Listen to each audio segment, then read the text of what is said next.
जिन ख़वातीन को हमल नहीं हो रहा होता और वो आउटडोर में आती हैं, ट्यूबों के टेस्ट रिकमेंड किए जाते हैं, ट्यूबों का टेस्ट कराया जाता है और उस टेस्ट पे ट्यूब्स जो हैं वो बंद आती हैं।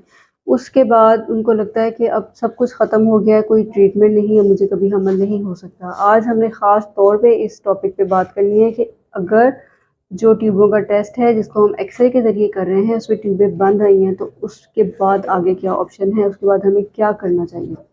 रॉयल गायनी इनफर्टिलिटी हब एक ऐसा प्लेटफॉर्म जहाँ फीमेल हेल्थ से रिलेटेड हर टॉपिक पे बात करते हैं। जब पेशेंट आउटडोर में आती है, 3 टेस्ट बहुत इंपॉर्टेंट है जो कराते हैं। एक अंडों का साइज़, एक ट्यूबों का टेस्ट और तीसरा उसके हार्मोन्स या ब्लड का टेस्ट। और मेल का सिर्फ एक टेस्ट होता है, सीमेन एनालिसिस। अब आज का जो हमारा टॉपिक है वो ख़ास तौर पे ट्यूब्स के बारे में है। ट्यूब्स का जो टेस्ट है वो हम करते हैं, नीचे से एक औजार डालते हैं, एक बारीक सी नाली होती है जिसको हम कैथेटर कहते हैं, उसको बच्चेदानी के मुंह के ज़रिए से बच्चेदानी के अंदर डालते हैं। वहाँ से एक नीले रंग का डाई डालते हैं जो कि जब पेट में ट्यूबों से होते हुए जाता है तो ऊपर से एक्सरे फिल्म के ज़रिए से हमें नज़र आ जाता है कि ट्यूबें खुली हैं या बंद हैं। अगर किसी पेशेंट में अल्लाह ना करे एक्सरे फिल्म में नज़र आए कि डाई आगे नहीं गई और ट्यूबें बंद हैं, तो फिर आगे क्या करना चाहिए। तकरीबन देखा गया है कोई 4% लोगों में ऐसा होता है कि ट्यूब जो हैं एक्सरे पे बंद नज़र आती हैं, लेकिन वो क्यों होती हैं और क्या वो एंड है, ऐसा बिल्कुल नहीं है। इसमें ऐसा हो सकता है या तो रियल ब्लॉकेज है, वो एक अलहदा इशू है। आज हम बात रियल ब्लॉकेज पे नहीं करें। दूसरा ये हो सकता है कि जब हम एक्सरे कर रहे होते हैं, शायद पेन की वजह से या किसी भी और वजह से ट्यूब जो हैं वो स्पैज़्म के अंदर चले जाती हैं, जिसकी वजह से एक फ़ॉल्स ब्लॉकेज की इम्प्रेशन आता है और वो एक्सरे फिल्म पे ऐसे लगता है कि जैसे ट्यूबें बंद हैं।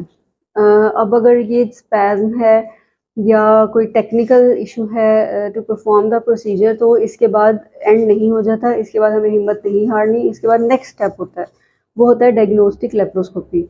उसमें पेट के ज़रिए, नाफ के ज़रिए से एक कैमरा पेट में डालते हैं और ये जो प्रोसीजर हमने ट्यूबों के टेस्ट का नीचे से किया था उसको नीचे से करते हैं। एक डॉक्टर ऊपर से कैमरा डालती है, दूसरी डॉक्टर नीचे से औजार डाल के कैथेटर के ज़रिए से नीले रंग की डाई को नीचे से इंजेक्ट करती है। तो ऊपर से कैमरे वाली डॉक्टर देख रही होती है कि जो दोनों ट्यूबें हैं वहाँ से नीले रंग की डाई पेट के अंदर नज़र आ गई है या नहीं आ गई। बहुत सारे केसेस में अगर स्पैज़्म जिनको पेशेंट्स को था, ट्यूब में से डाई नहीं गई या नज़र नहीं आई, उनमें ये डाई बहुत अच्छी सी नज़र आ जाती है, जिसका मतलब है कि ट्यूब्स खुली हैं, कोई टेक्निकल एरर था या फिर स्पैज़्म था।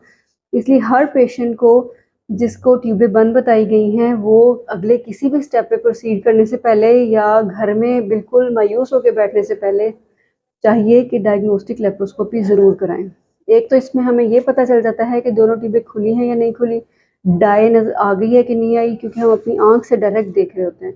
दूसरा हमें ये पता चलता है कि पेट में कोई और बीमारी तो नहीं है, कहीं बाहर से कोई एडहेजन, मैस, कोई रसौली तो नहीं जैसे ट्यूब्स को बाहर से बंद किया हुआ है, कोई किसी किस्म का इन्फेक्शन तो नहीं जिसने ट्यूब्स को बंद किया हुआ है। तो हमें बहुत सारे क्लूज़ इस प्रोसीजर के ज़रिए से मिल जाते हैं, जिसके बाद हम पेशेंट की हेल्प कर सकते हैं। तो इससे मायूस होने की ज़रूरत बिल्कुल नहीं होती है। अगर आपके ट्यूबों के टेस्ट में ट्यूब्स ब्लॉक आई हैं, आपने नेक्स्ट स्टेप पे जाना होता है। अगर नेक्स्ट स्टेप यानी कि डायग्नोस्टिक लेप्रोस्कोपी पे भी ट्यूब्स बंद आती हैं, तो फिर इसके 2 ऑप्शंस होते हैं। या तो हम इसको उसी टाइम लेप्रोस्कोपी के ज़रिए ही खोल सकते हैं, या फिर नेक्स्ट विज़िट पे दोबारा ऑपरेशन रख के ओपन करके पेट पूरा खोल के हम ट्यूब्स को खोल सकते हैं।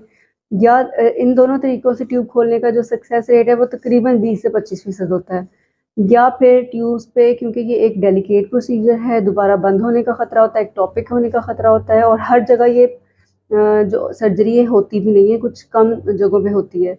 अगला ऑप्शन ये होता है कि ट्यूब्स का ऑपरेशन कराने की बजाय जो इन्वेस्टमेंट है वो आईवीएफ पे की जाए, जिसमें कि अंडे और स्पर्म को लेबॉर्ट्री में मिला के ही एम्ब्रियो बना के बच्चेदानी के अंदर रख दिया जाता है, जो कि ट्यूब्स का जो पार्ट है उसको बाईपास कर दिया जाता है। तो उसका सक्सेस रेट थोड़ा इससे ज़्यादा है, जो कि 25 से 30% है। तो कुछ पेशेंट्स उधर इन्वेस्ट करने की बजाय आईवीएफ पे इन्वेस्ट करते हैं ताकि उनको सक्सेसफुल प्रेगनेंसी मिल जाए, और सक्सेसफुल प्रेगनेंसी होती भी है। इसलिए किसी भी चीज़ से मायूस होने की ज़रूरत नहीं है। अगर एक स्टेप पे आपका कोई काम नहीं हुआ या आपको मायूसी हुई है या टेस्ट ख़राब आया है, तो हर स्टेप के बाद नेक्स्ट स्टेप है, आप नेक्स्ट स्टेप पे जाएं और अपने डॉक्टर से मशवरा करें, वो आपको गाइड करेंगे, सारा प्रोसीजर समझाएंगे, आपको प्रॉपर लिटरेचर देंगे, आपको गाइड करेंगे कि आपको ये कराना चाहिए या दूसरे प्रोसीजर पे जाना चाहिए। तो होप्स हो कि आज का टॉपिक आपको अच्छे से समझ आ गया होगा। कुछ सवाल हो तो यू कैन कमेंट।